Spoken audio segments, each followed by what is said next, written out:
மண் சுமந்து கங்கை தன் தலையில் சுமந்து என்ற பாடலுக்கு ஏற்றார் போல் பிட்டுக்கு மண் சுமந்த லீலை ஆவணி மூல திருவிழாவில் சிவபெருமானை தரிசித்த ஆயிரக்கணக்கான கண்கள்.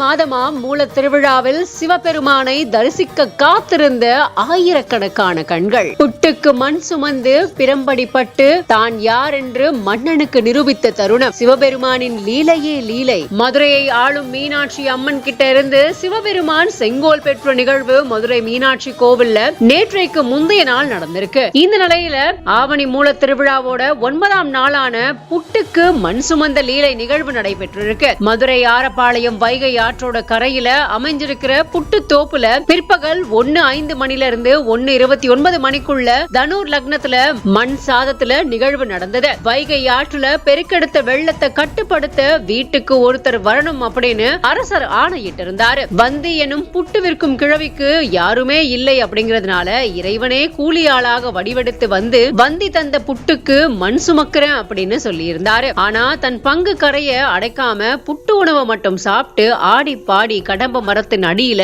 ஆழ்ந்த துயில் கொண்டாரு சிவபெருமான். பார்வையிட வந்த மன்னன் அரிமர்தன பாண்டியன் தன் கையில இருந்த பெரம்பால அவரோட முதுகுல அடிக்க எல்லா உலக உயிர்களோட முதுகுலையும் அந்த அடி விழுந்திருக்கு. அரசன் உண்மையை உணர்ந்தா இறைவன் அசரீரியா மாணிக்க வாசகர் பெருமையையும் வந்திக்கு சிவலோக பதவி தருவதற்காகவும் தாம் இவ்வாறு செஞ்சதா மன்னனுக்கு உரைச்சாரு. மன்னனும் மாணிக்க வாசகரை இறைபணிக்காக விடுவிச்சு தானும் சிவலோக பதவியை தக்க காலத்துல அடைந்தான் அப்படிங்கிறது திருவிளையாடல் புராணம். அதன் பொருட்டு ஒவ்வொரு வருஷமும் ஆவணி மாதம் நடைபெற இந்த விழாவில் ஆயிரக்கணக்கான பக்தர்கள் பங்கேற்று சிவனோட அருளை பெற்று செல்றது வழக்கமான ஒண்ணு. இந்த வீடியோ பத்தின உங்களோட கருத்துக்களை கமெண்ட்ஸ் சொல்லுங்க. மறக்காம பிஹைண்ட் பேஜை ஃபாலோ பண்ணிக்கோங்க.